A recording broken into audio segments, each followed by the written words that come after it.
Ready. Okay, I will start this meeting of the Senate Appropriations.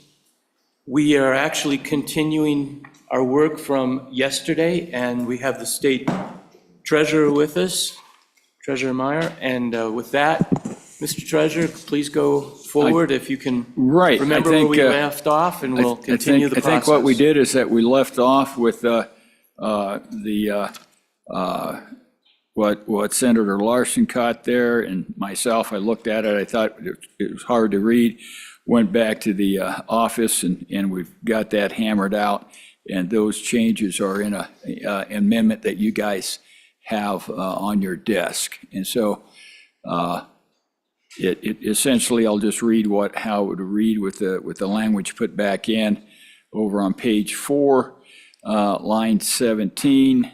Well, let's start on line 16. We'd say 37.5% of all investment earnings in the Wyoming generational account attributable to the annual transfer to the account made 30 fiscal years earlier. Okay, that's how it would read. So we actually put back in the annual transfer to the account made 30 years earlier.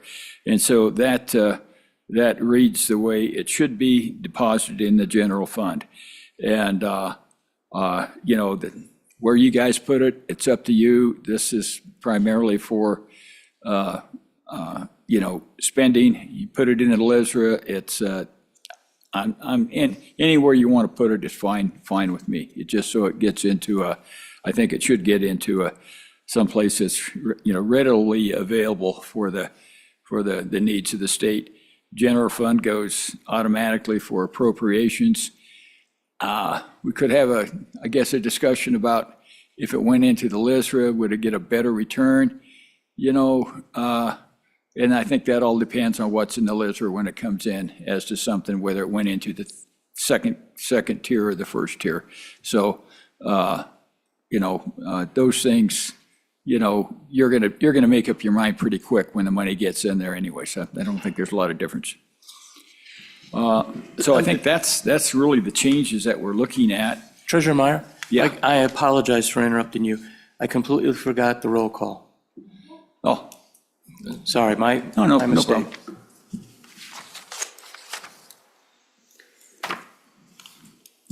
Senator Driscoll. Here. Senator Guru.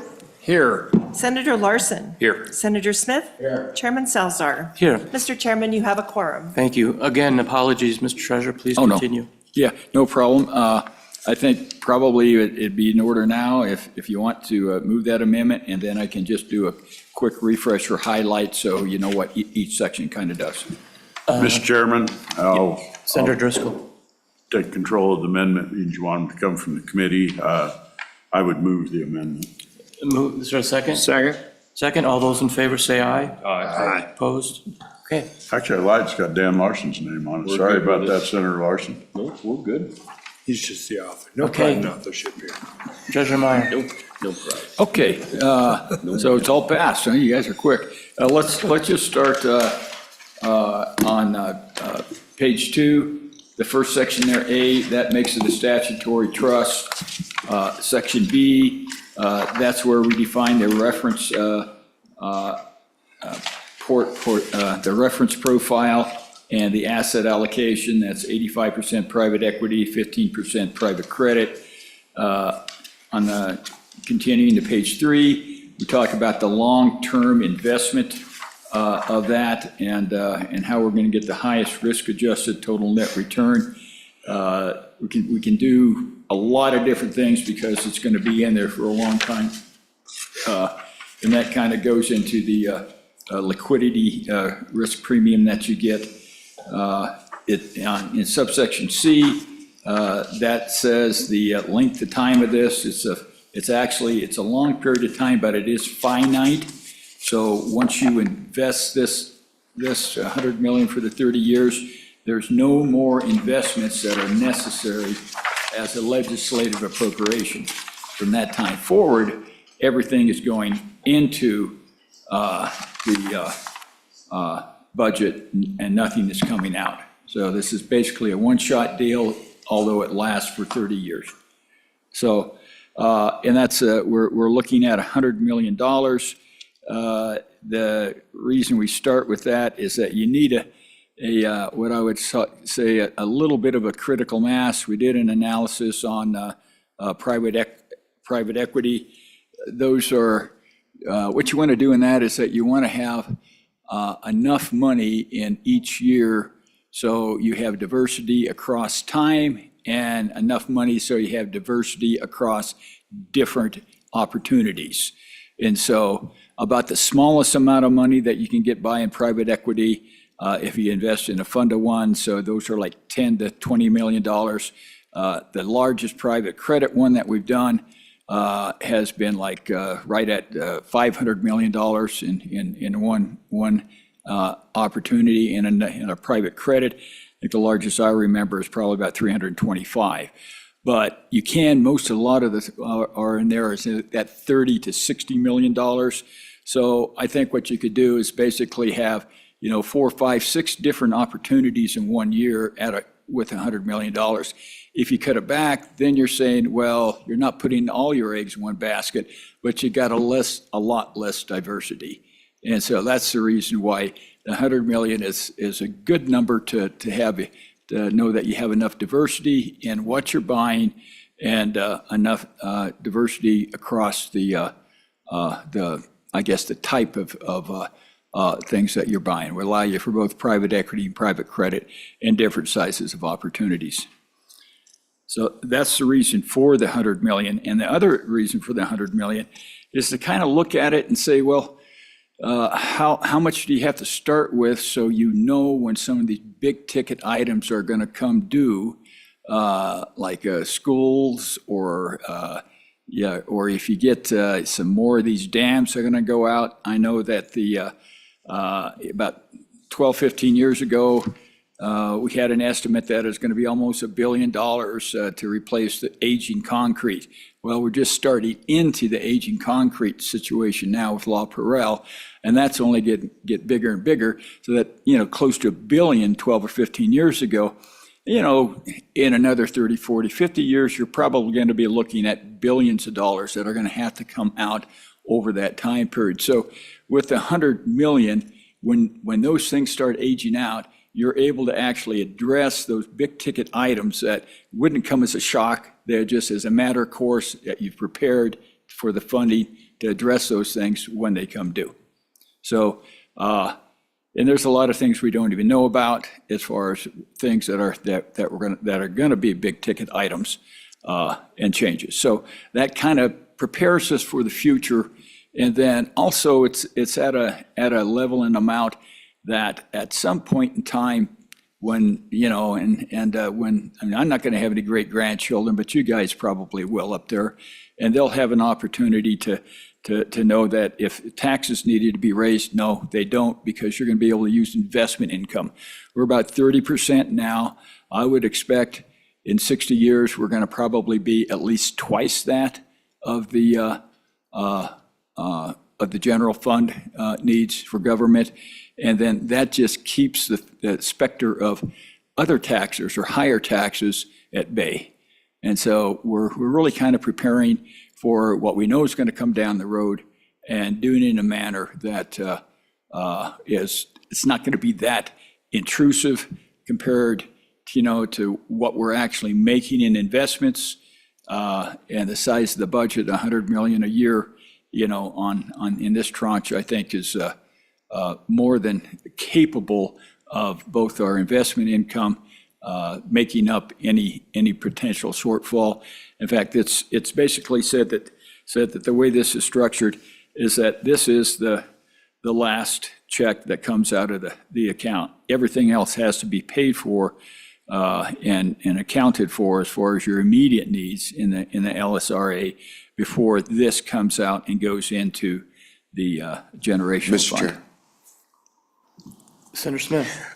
Mr. Treasurer, that was my question that's in the back of my head, is if we have a shortfall and we've just legislated we're going to kick 100 million, let's say we're short $500 million. Yeah. And where's the back door on that so that we're not stuck with 600 million. How do we get out of Yeah. kicking in 100 million if we pass this? And Well, we're basically short? what it says is that there's no money in the stabilization account, and you've got bills to pay, you pay those first. Okay. And that's over on page 3, the bottom of section C. It says the transfer under this section shall not occur after all other transfers and appropriations from the legislative stabilization reserve account required by law are made. So, Mr. Treasurer, how much are we building up to? What's the final amount? that you- Over 30 years, it would be $3 billion. So $100 million a year over 30 years. 100 million every biennium, No, every year over 30 every year. years. $100 million every year. Right, Okay? yeah. Senator Driscoll. Oh, and then Senator Guru. Mr. Chairman, great comments. So we invest 30 billion now. Tell us what the 30 billion's gonna have over time. What's the end result? The of the end 100 million? result, if you would look at your handout here, it's pretty simple. One of the first 2 pages is why do we need it, because we're losing revenues for energy. The last one is how we do it, and that's the liquidity premium that we get. And in between is the question that you asked, Mr. Chair, Senator Driscoll, is that what is it going to do and when are you going to get it? So let's look at the orange chart. And I apologize for not having numbers on these pages, but this is the orange chart. And in the first scenario, 30 years, you have $100 million at 10% interest rate at 20 interest rate distribution at 28.8 years. Now, that's going to be kind of rolled over a couple of 3 because you can't just sell privates like you can publics and cash a check, but within probably a biennium and a half, the money would be distributed. Mr. Treasurer? Yes, So I'll be doing the floor presentation. I'm not gonna use any charts. What I want is just numbers. investment year by year, just on table, and what Yeah. points it breaks out at, what the dollars are. 'Cause Okay, For all right, for me, look the on, all right, charts, and I've got okay, to tell go you, ahead pile and, up on my desk, I need to be able to just stand up and say, look, we're gonna distribute 1.2 billion And at that's- and this that's, time Mr. frame. Chairman- That's what I'm asking you for. yeah, it is on the, here's a table underneath the chart. Okay, And thank so the you. table underneath the chart, you distribute 600 million in year 31 through year 60, and you keep 1 billion remaining to be redistributed or to be reinvested. Perfect. And That's, then in the next 30, you distribute $6 billion a year. So in year, I guess that would be year 32? Yeah. Yeah. I'll put it together. I've got to have Yeah, the yeah. numbers because the charts they Right. confuse everybody in my opinion. And Okay, yeah. I'm all there and I kind of got a good idea where it's at, but Yeah. it's going to be where we go. Right. In my opinion, my second question is, and this is once again is for discussion, is the 100 million a year we're putting in Right. is all derived off investment income, not mineral royalties or tax income, correct? Well, I'd have to ask Katie that, where it's basically this particular year, I mean, it's whatever goes into the LSRA. And a lot of that is, from a lot of different revenue streams. And part of it is investment income, part of it would be minerals. I don't think we've got FMRs in there or severance going into that. Mr. Treasurer, is there a way for us to tag the money that way? Because to me, it's, when we start putting tax money long-term, and I'm looking at how this works for the public, Yeah, it's much more palatable if you say this money comes off, it's a derivative of income that the state's got, which in my opinion is different than mineral and tax income. I differentiate that money that you send me, and I'm thankful for it. It's a third Yeah. of our general yeah. fund. So I guess we have, from the Permanent Mineral Trust Fund, you're going to have, somewhere around that $500 million a year. that's- Always over the 100 million, in your opinion. Pardon? Always going to be over 100 million unless we're having a disaster, in your opinion? Yeah, go ahead. Katie knows where all these streams are going, so I'm not going to confuse you. Well, Mr. Katie, if the Chairman. chairman's back, I'll quit running the Mr. meeting. Chairman. It'll be smoother now. Good morning. My name is Katie Smith. I'm the CFO for the State Treasurer's Office. The investment earnings actually off of the LSRA have been redirected to the general fund per legislation. So they're not retained back into the LSRA. So that 100 million, again, would come from whatever is being transferred into the LSRA from other statutorily transferred, directed transfers.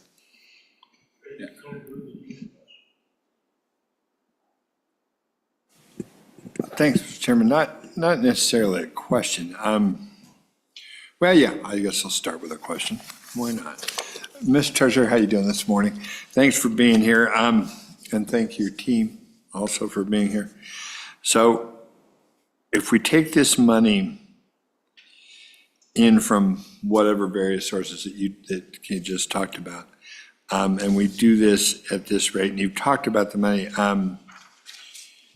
do you feel confident that we've got this piece of legislation where it needs to be at this point, given the amendment that we got? Thank you, Don, through Dan, from all the various sources. Is this where it needs to sit right now from your point of view, from the Treasurer's Office point of view?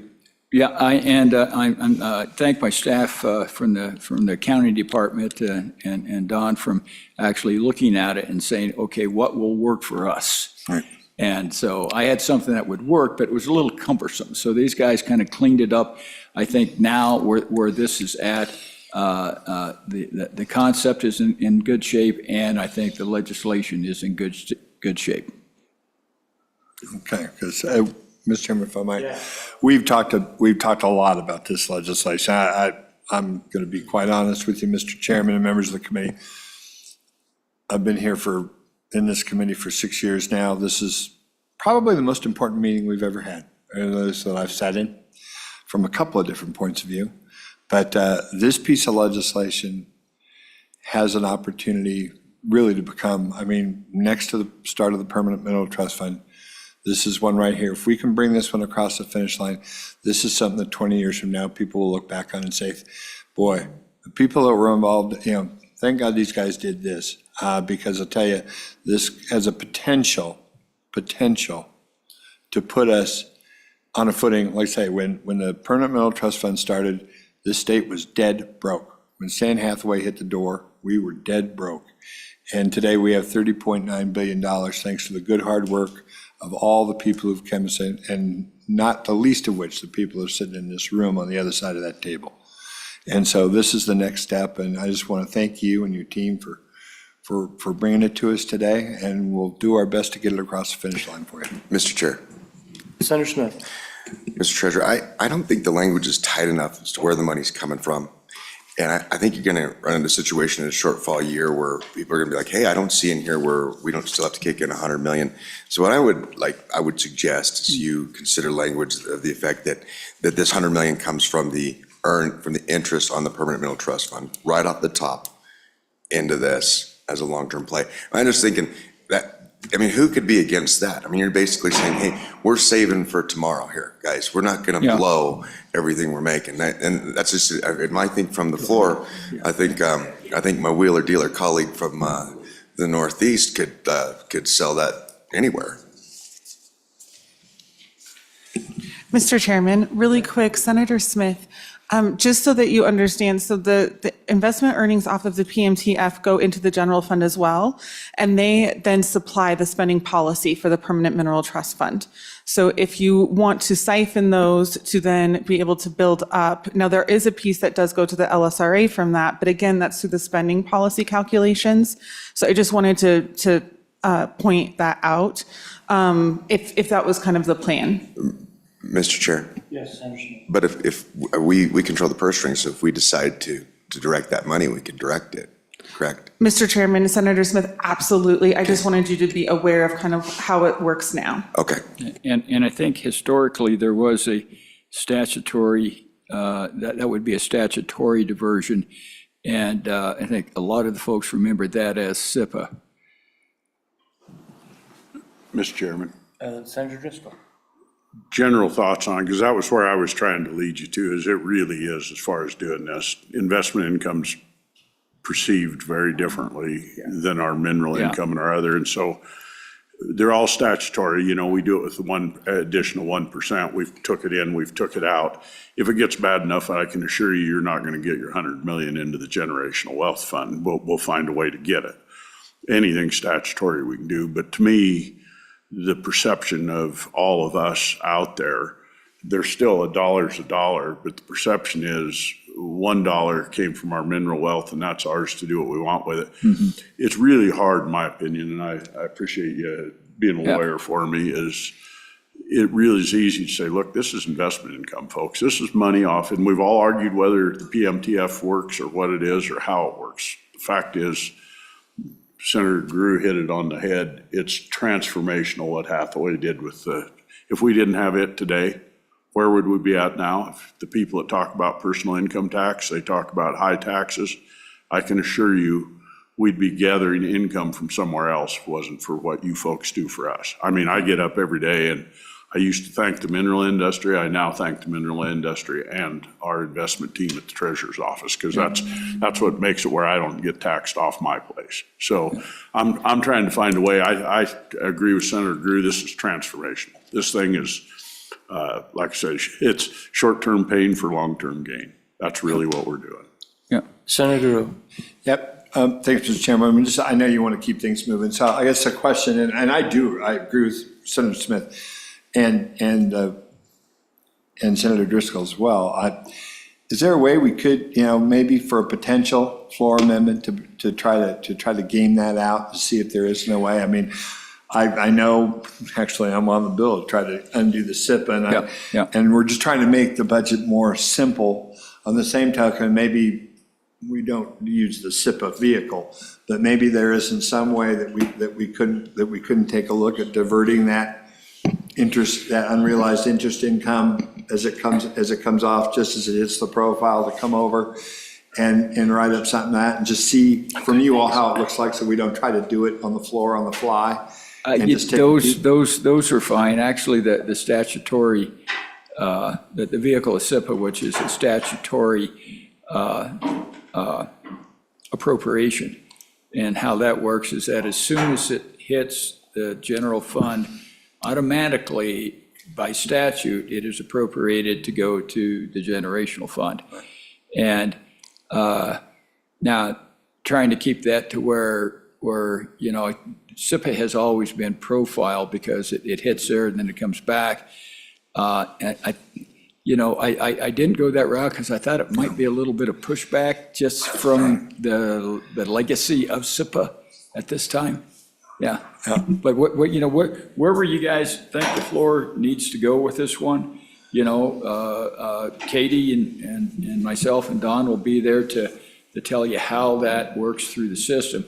I'm confident that we can continue to get excess returns over our in fact, looking at some of our quantitative investments in stocks, we're 150, 250 basis points over small caps and international right now, over our managers and over the benchmark. So I feel that the team can continually outperform, and I think they're going to continue that no matter who the leadership is or who the treasurer is, because we're getting the system to where it works. okay, Mr. Chairman, if I can just say, no follow-up. I will give you a follow-up, but I want to wrap this up. I know. Okay. So if you could, if the team could, if you could kind of game that out as a possible, so we can take a look at it, and then we can take that to the floor and just kind of have it in our pocket, and see how the floor feels about it. So I appreciate it. Thank you, Mr. Chairman. Yeah. Okay, guys. All right. Thank you, guys. Appreciate it.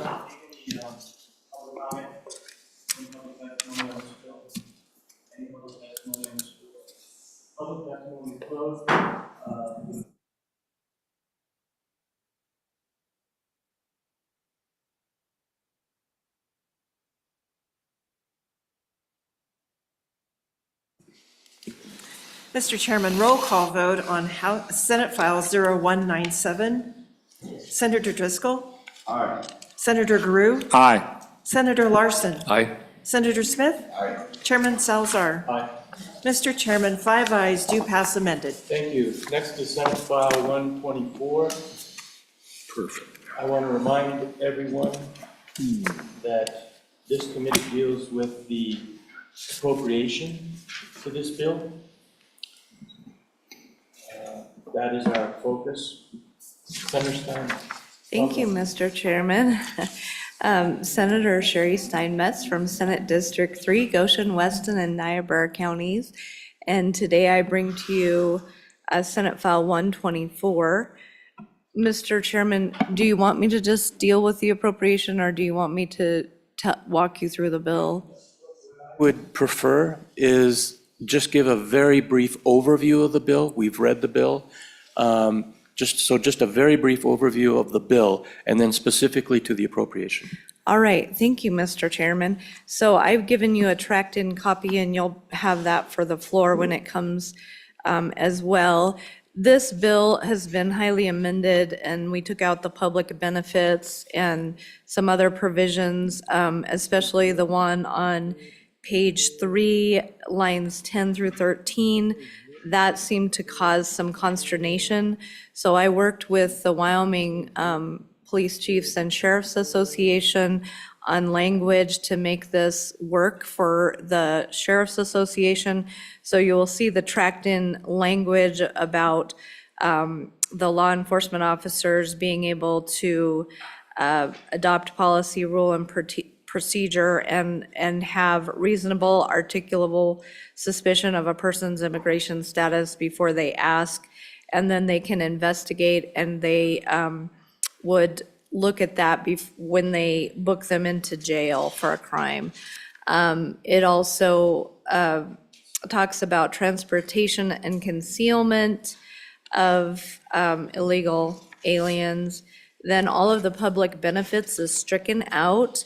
And then it deals with driver's licenses and making sure that driver's licenses are compliant, and that we're making sure that they're clearly identified who has the driver's license and that they're legally here in the United States. So then at the end, that's where we insert the appropriation. And the language is on the back of your tracked-in bill.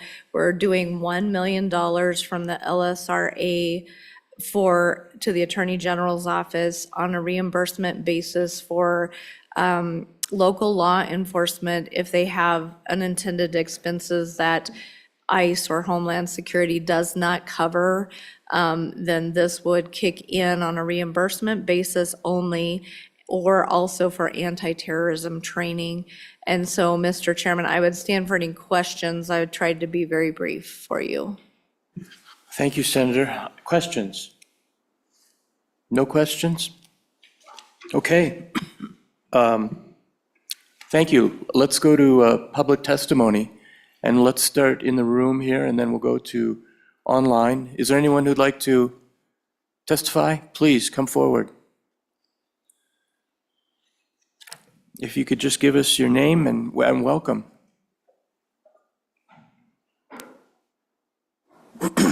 Good morning, Senators, Mr. Chairman. My name is Antonio Serrano. I'm the Advocacy Director for the ACLU of Wyoming. So the ACLU of Wyoming opposes SF 124 because we see this bill as a vast government overreach that harms working families and takes away local control from law enforcement and erodes trust. If this bill passed, would have a huge impact on families in Wyoming. It is estimated that 1 in every 15 U.S. residents, or some 22 million people, live in a mixed status family. Here in Wyoming, that's about 10,000 people.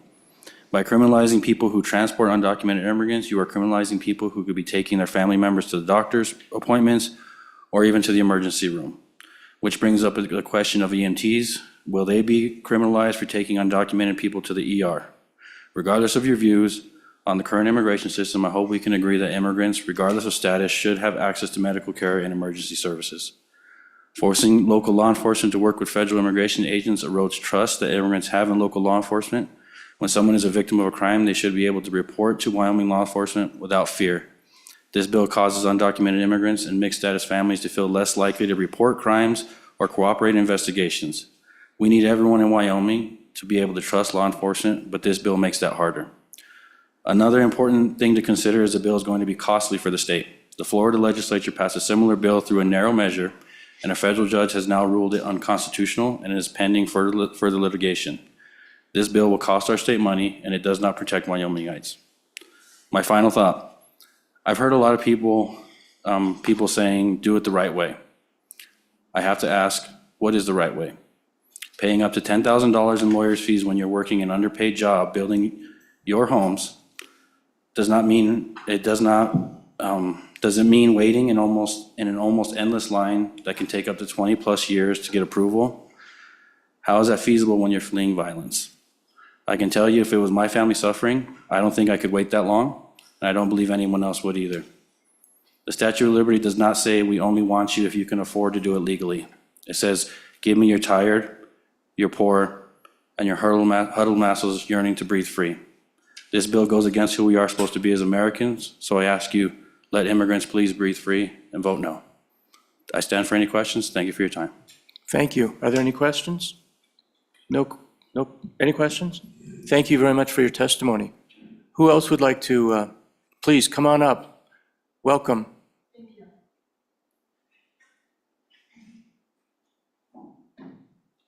Mr. Chairman, my name is Sarah Melendez. I live here in Cheyenne, Wyoming.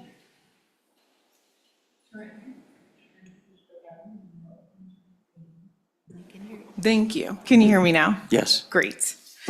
Awesome. I understand that there has been a recent amendment allocating $1 million to implement this act. As I read the bill, I understand that where these reimbursements may be needed in regards to holding individuals who are found as undocumented or expenditures related to checking legal status. What I don't understand is how we're going to use state funds to also incriminate Wyoming constituents.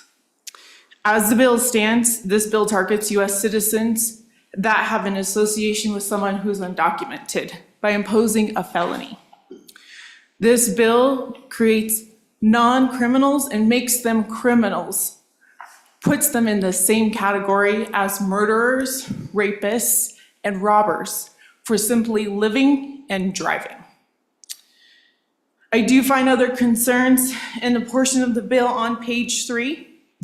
In section 7.2.109, there was an amendment added indicating upon a peace officer's reasonable articulable suspicion of a person's illegal immigration status. This allows law enforcement agencies to racial profile. I am concerned about racial profiling. I do look Hispanic. My last name is Melendez. But I am also concerned about the use of state funds to fight legal costs in regards to challenges, not if, but when someone challenges that reasonable articulable suspicion. In addition, I have some concern about page 2, section 65215, starting on line 13 and 21. This, as the bill states, knowing that an alien has come to, entered, or remained in the United States in violation of law. This wording is, again, subjective and vague. Looking at the state for additional costs in regards to legal fees. Among these reasons is why I oppose this bill, along others. But Chairman and committee, I ask you to ask yourselves, is the legal fees and the expenditures to criminalize Wyoming constituents a good use of funds? As a Wyoming constituent, my answer to that question is no, and I hope yours is as well. Thank you. Thank you. Any questions? Appreciate your testimony. Thank you for coming. Thank you. Anyone else who would like to, please come forward. Welcome. Hi, good morning, Mr. Chairman, members of the committee. My name is Sophia Gomelski. I'm a student at the university. I'm studying pre-law and honors. I'm here to urge you to vote no on this bill because this bill, frankly, represents an unacceptable amount of government overreach. I think that this bill would burden Wyoming's local law enforcement, county sheriffs, and public agencies with duties that are outside of their expertise. It would require officers to negotiate with federal agencies and detain individuals until federal authorities intervene, and an unfunded mandate that already strains limited resources. Meanwhile, this bill would allow time and effort spent on immigration enforcement to distract from more urgent concerns like violent crime and community safety. Our sheriffs and police officers should not be forced to act as immigration agents. The $700 fiscal note is not enough to train officers in how to be an immigration officer. This bill instructs law enforcement officers to inquire about a person's immigration status during stops, arrests, or detentions. And while it claims to apply equally to all, we all know who's going to be asked these questions. Historically, these policies have led to racial profiling, disproportionately targeting people of color, including U.S. citizens and legal residents. This erodes the trust between law enforcement and the communities that they serve, making it harder for police to solve crimes and protect public safety. This bill would also not only punish immigrants, but also citizens and residents that show their neighbors kindness. Is that the kind of Wyoming we want to stand for? A state where hospitality is criminalized? As a Jewish person, I feel the need to emphasize that in the past, Jewish immigrants, as well as other racial and ethnic minorities, were falsely accused of being dangerous and untrustworthy, and this fear led to exclusionary laws, internment camps, and public suspicion. No matter how you amend it, there's no doubt that this bill opens the door to racial profiling and discrimination, which will result in costly litigation. But more importantly, it will cost us our values as the equality state. We know from history where this leads, and it's not towards safety or justice. Please vote no on this bill. Thank you, and I'm here for any questions.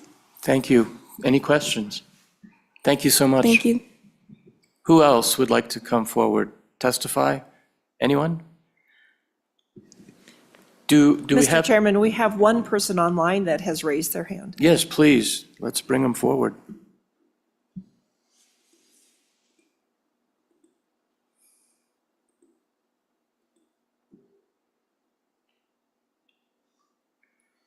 There are two, Heather Becerra and Ashley Quick. Okay. Hello, can you hear me? Yes. Do you want me to speak first? Yes, please just identify yourself and go right ahead. Hello, my name is Ashley Quick, and I live in Laramie, Wyoming. I've lived the majority of my life in Laramie, although throughout my life I've also lived in places like Riverton, Gillette, and Hudson, and I have families and communities all around the state. I'm here today to ask you to oppose this Senate.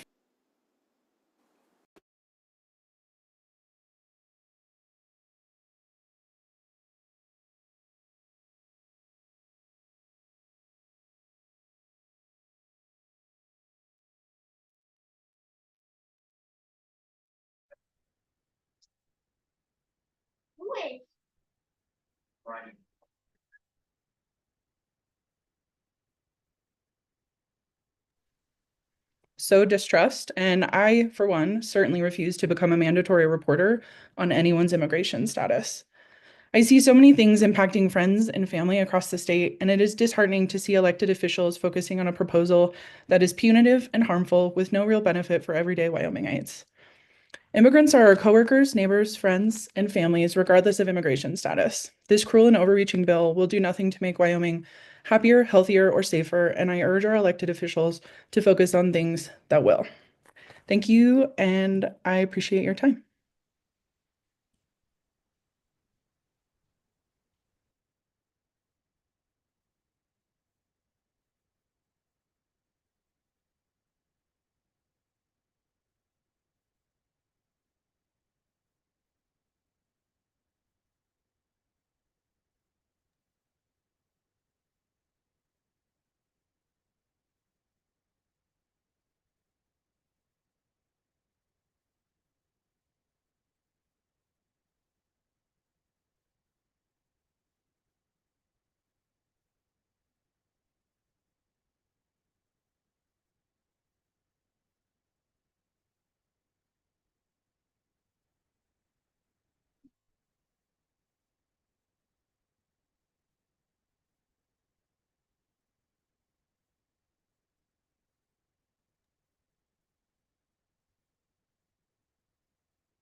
There we go. Heather, can you hear me? Yes, I can. Good. Please go ahead. Just identify yourself. We want to hear from you. Okay, I am Heather Becerra, and I am a citizen of Wyoming, live in Pine Bluffs, Wyoming. I am here to ask you to oppose the Senate File 124 based on the fact that in Section 7.2.109, where the Peace Officers and Citizenship Status Cooperation, in Section B, it states that no law enforcement agency in the state shall adopt a policy, rule, or, I'm sorry, not Section B. Sorry.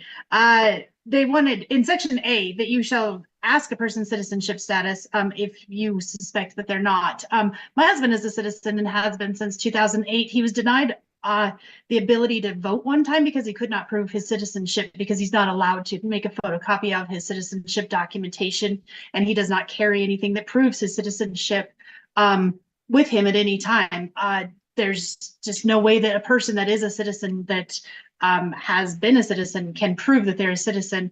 And therefore, I think that that's unconstitutional and does not support our values in the state of Wyoming to allow people to live peacefully. Also in Section 925.102, as an employer, as a small business employer in the state of Wyoming, having to prove and e-verify, or however it is that I'm supposed to verify every single person that works for me for any moment of time that they are a legal immigrant that is allowed to work is undue hassle to small businesses. And for these reasons, I do ask that you guys oppose this Senate bill. Thank you. Thank you, Heather. Are there any questions for Heather? Thank you again, Heather. Thank you. Linda, is there anyone else online? Okay. Again, anyone here that wants to testify? Okay, well then I'll close public testimony. Committee, what is your pleasure? Mr. Chair, Senator Smith. I'd like to commend the good bringer of this bill. We need to back law enforcement, and I want to move this bill. Second. There's a second. Okay. Chairman. Senator, any discussion? Senator Guru. Yes, I'd like to make an amendment. Okay. On page 20, it's not marked, it's after page 19 and the last page. Line 18, section 4, like to delete the appropriation of $1 million. Okay, there's an amendment to delete the appropriation. Is there a second? Second.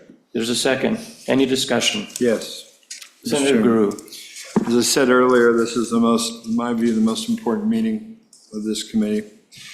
The first bill is something that we've worked on a long time and I think has such great possibilities for the state. And now there's this. I've asked that, we remove the appropriation. I know that in committee, this appropriation was put on to try to make the bill better. In my view, it gives cover for anyone that thinks this bill is any more than what it is. With all due respect to the bringer of this bill, I think this is the most dangerous bill I've ever seen in my time in the legislature, with the most dangerous ramifications possible. So to give this appropriation gives cover to anyone that thinks for 1 minute that this bill is anything but what it truly, truly is. So I ask that you remove the appropriation at this time and move it to zero. Thank you, Mr. Chairman. Any other discussion? No other discussion? All those in favor of the motion to delete the appropriation, say aye. Aye. Those opposed? No. No. That fails. Any other discussion on the bill? Any other discussion? Roll call, please. Mr. Chairman, roll call vote on Senate File 0124. Senator Driscoll? No. Senator Guru? No. Senator Larson? Aye. Senator Smith? Aye. And Chairman Salzar? Aye. Mr. Chairman, Senate File 0124 is a due pass. That concludes today. We will have our next meeting upon lunch, noon adjournment.